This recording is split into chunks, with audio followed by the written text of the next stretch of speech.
So back when I started with landscape photography, I had this philosophy about only taking the essentials and going as light as possible. But over time and over the years, those kind of essentials seem to keep growing. First there was things like drones, and then the spare batteries for drones, and then there's all the filmmaking kit I need for making videos, and then longer telephotos for things like wildlife shooting or some of the different locations that I've been visiting. And then I used the GFX system. So what used to be a very lightweight kit has just got bigger and bigger and bigger. And I feel that I've kind of lost that philosophy of just going as light as possible, just taking the absolute essentials. But recently I did a trip to Patagonia, and when I've been to Patagonia before, we've done lots and lots of hiking, kind of being out all day, 12 hours a day with your backpack on your back, 20k hikes, getting up really early in the morning. And so that felt like a good reason to go back to basics and just take the absolute essentials for what I was going to need on that trip.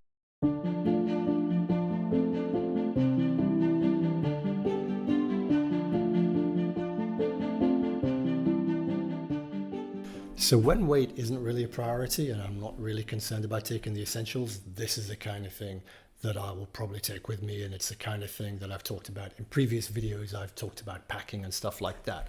So this is what's going to go with me on a trip to Namibia next month. It's got pretty much all of my gear in there. There's long lenses for wildlife. There's a drone in there for if we get an opportunity to shoot drone. There's a couple of bodies, multiple lenses. There's filmmaking stuff for the videos that I'm going to make.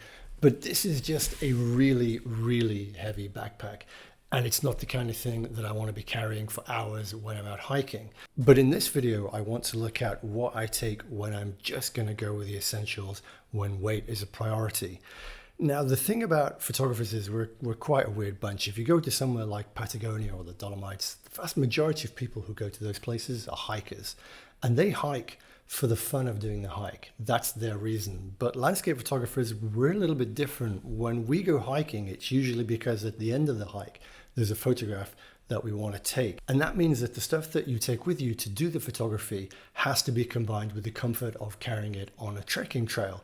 Now, why is that important? Well, for me, it's not just about carrying the weight, it's about how you feel about doing the hike. I really want to enjoy the hikes anyway, and the lighter I can go, the more pleasure I'm going to get out of it.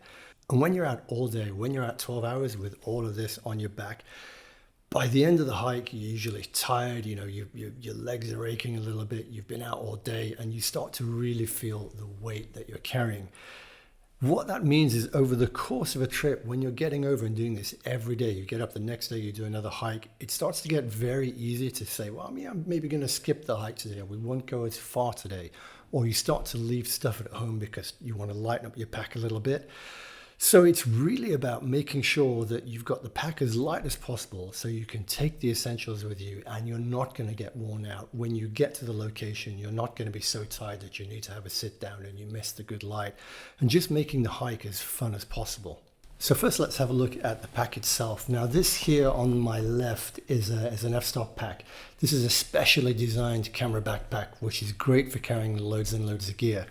But when I'm trekking, I prefer to use something like this. This is a Deuter, a Futura. It's a very lightweight trekking pack. It's designed for trekking. Now, both of these packs are about 32 liters. They're very similar in size, but you can see they've got a very different shape and a very different way of distributing the weight. The f-stop pack here, this has got an ICU in it, a big square ICU, which is designed for carrying the maximum amount of camera gear. And the way that that's designed is it makes the bag very wide and very deep to fit the camera gear in.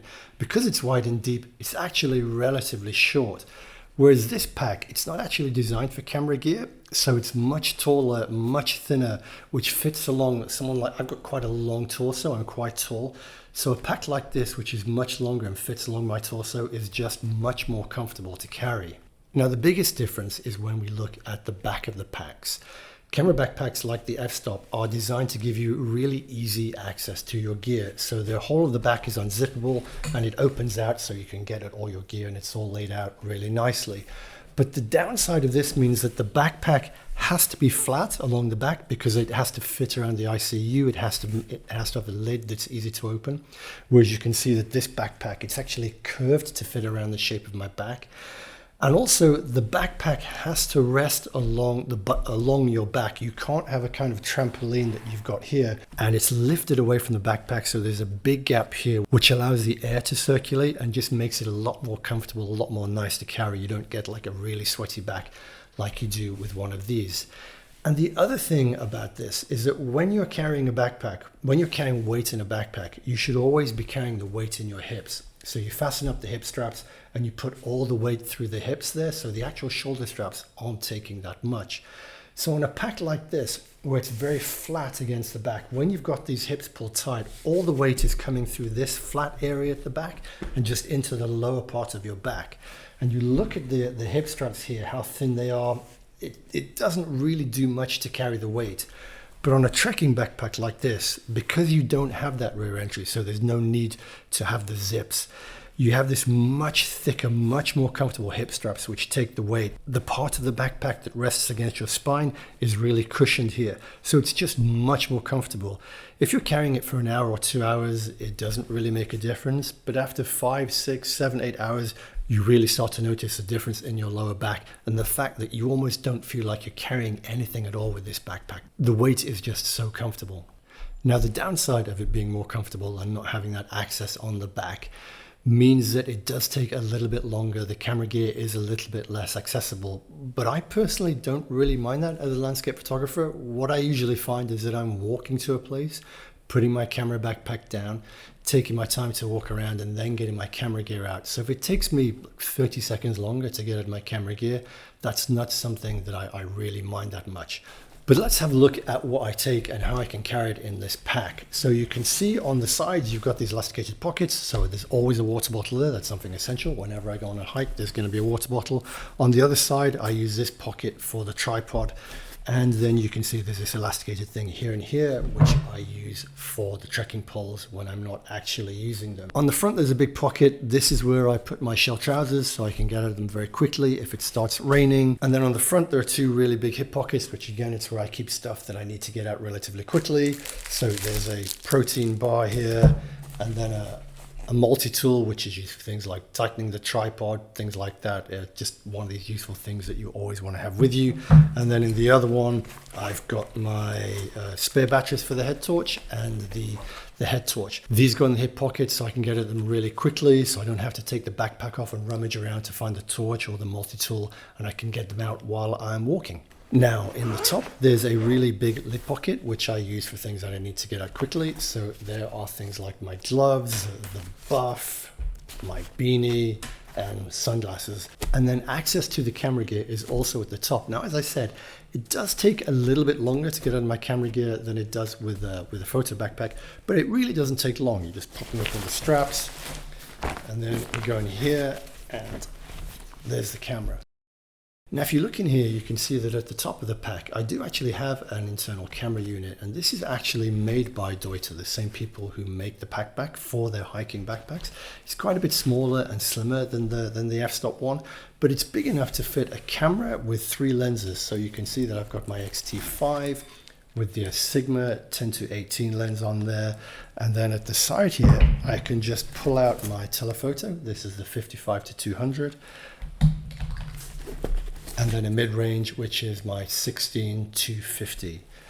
And then also in here, there's room for the spare batteries for the camera. And then at the front down here in this pocket, we've got all of the filters that I might need. In the back, kind of underneath the lid, you can see there's another zipped pocket where I've got a few more bits and pieces. So this is just a small bag where I keep things like cleaning cloth, and then there's a cover that I can use with my camera if it rains. I've got a wallet with all of my spare SD cards. And then there's a small first aid kit here. Now, this is just the kind of stuff that you should always take with you on the trail. So I've got things like antiseptic for cuts, grazes, or insect stings, things like that, and a few sticking plasters. Now there is actually room in this camera storage for more than that, but the point is to go as light as possible, and I don't really need anything else other than those 3 lenses for what I'm going to be doing. I can fit a spare body in here, but I prefer to save weight and not take that with me when I'm hiking, so I take a spare body with me on trips, but it generally stays in the safe in the hotel room. And if I do want to do some filmmaking, I can also fit something like an action camera in there with a grip and something like the DJI Mic 2 if I want to record a video, but generally that's not going with me because I'm trying to go as light as possible. Now in terms of the camera gear that I'm taking with me, let me just go through it. So here we've got the X-T5, which is my primary body. It's a camera I've been using for since it came out, 2.5, 3 years now, and I really do like this camera. And then what I've got here is the Sigma 10-18 ultra wide angle zoom. Now I've reviewed this before about a year ago. It's a lens that I really like. It's f2.8 all the way through the focal range, which means I can use it at a pinch for things like shooting astro or shooting the aurora. It's really quite sharp, and it's significantly smaller and lighter than the 10-24 that Fuji makes. So it's really good if you want to go really light. Then here I've got the 16-50 kit lens for my mid-range zoom. Again, I've reviewed this very recently. It's an incredibly light lens. It's weather sealed. It's got an internal zoom. It performs really nicely, f2.8 at the wide end, but it does go down to f4.8 at the long end. But again, I can use this for astro or for aurora in a pinch. And again, it's very light. It weighs like 250, 260 grams. So this combined with the Sigma 10-18, they're about 0.5 kilogram together. And then for my telephoto lens, I've got the old faithful, the 55-200, which is my oldest lens on the Fuji system. I bought this 10 years ago. I've been using it for 10 years. It's been around the world with me multiple times. It's been used and abused in some horrific weather, in snow, in dust, in rain, and it's still functioning perfectly well. It's a little bit scratched and marked now, but those are just signs of wear. I really do like this lens. It's not perfect. It does get a little bit soft after around about 150 millimeters, but from 55 up to about 150, it's perfectly acceptably sharp. It's not particularly fast, so it's not going to compete with something like the 50-140, but it weighs considerably less. So all of my camera gear together, the body and the 3 lenses, weigh in at about 1.6 kilograms. And I've got coverage from 10 millimeter all the way to 200, which is 15-300 in full frame equivalent. I've got f2.8 for astro or aurora. So it's a really nice lightweight kit, which just covers all of the essentials and everything that I might need. So the filters that I'm taking with me are these case magnetic filters that I've been using for a couple of years now. I've talked about these in videos before. I've got 4 filters. I've got a 3-stop filter, which is really good if you're shooting at the ocean or if you're shooting waterfalls. If you want to slow the water down, you want to slow the movement down just a little bit and get things like 1/4 of a second or 1/2 a second, then a 3-stop's really good for that. I've got a 6-stop filter, which is nice in the blue hour if you want to get longer exposures of things like 30 seconds, a minute or 2 minutes. And then I've got a 10-stop filter for if I really want to really blur things out, get very long exposures, 2 minutes, 4 minutes, to give that kind of misty effect that you get in water. And then the final filter that I've got here is a polarizer, which is great for removing reflections or specular highlights in waterfalls, or cutting through haze when I'm using the telephoto lens in the mountains. Now, one of the things that I like about this system is that it is incredibly easy to use. It's magnetic, so you can just put the filter on, take it off again. When you're wearing gloves, that's really useful rather than having to screw filters in or kind of put them down in slots. And another thing I like about these is how easy it is to carry them around. You can see that I've got a magnetic cap on the front, but they also sell a magnetic cap that you can put on the back. Now, it's different to the one on the front. You kind of have to look through the website for it, but it just means you don't need a case for these. You can just drop them in your pocket. It makes them incredibly easy and convenient to carry.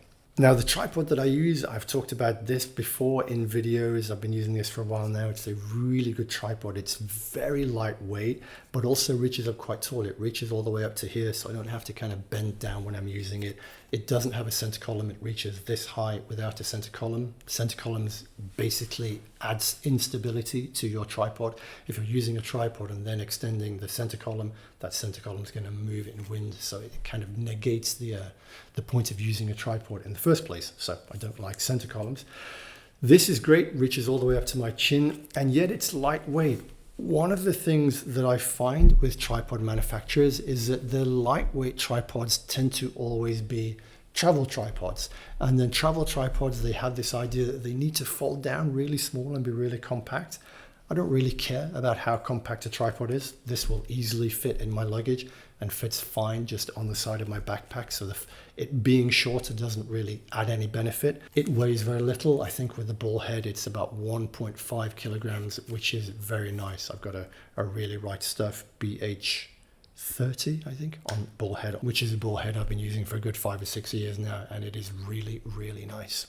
So the camera gear is all in the main section of the backpack, accessed through the top of the backpack, but there's also a zip in the bottom of the pack. And this is where I keep all of the stuff for being warm, getting warm, and shells, things like that. So if we open the zip, this is a lightweight insulated jacket. I wear this kind of like a fleece. It's got synthetic insulation in it. It's very, very breathable. I often do start without this. If we're starting in the daytime when the sun's out, then this is going to be a little bit warm. So this goes in the bottom of the backpack where I can put it on if I drop a little bit cold. Then we've got a very lightweight shell. This is super important if it gets windy or if it starts raining, to put on to keep dry or to cut the wind. Wind will really make you cold, can make hiking very uncomfortable. So I've got this shell which is very easily accessible. And then the last thing is my down jacket. Now this is right in the bottom of the pack in the middle, the hardest one to get to.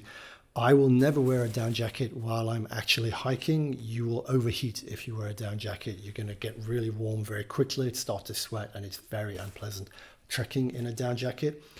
But as soon as you arrive on location, you'll be warm, but your body temperature will very quickly start to go down. And that's when you need the down jacket. And this fits over the synthetically insulated jacket, but underneath the fleece. So with those 3 jackets on, with the beanie, with the buff, with the gloves, you can stay really nice and toasty, even if it's cold and below freezing. So this is the pack with everything in it. Just curious to see how much it weighs with the tripod strapped on the side. Let's just weigh it with these scales. That is 8 kilos, 36 grams, which is really not that bad considering that there's all the body, 3 lenses, tripod, all those jackets, everything that I'm going to need in there for pretty much an entire day out hiking. And that's it for this video. I hope it's been useful and I hope it's been interesting. If you've got any questions or comments, just please drop them down below and I will get back to you. And if you've enjoyed the video, please like and subscribe because it really does help the channel. And if you enjoy my photography and you'd like to join me on a workshop, I've got trips coming up to some really fascinating places. We're going to be in Azores and Madeira and Utah at the end of this year. And then 2026, we've got trips to Hokkaido in Japan, to Botswana, to Namibia, and possibly to Alaska. So if you're interested in joining me, you can find full information on all those trips on my website, so please check that out. And as ever, thanks so much for watching. Good luck with all your photography, and I'll see you next time. Take care. See ya.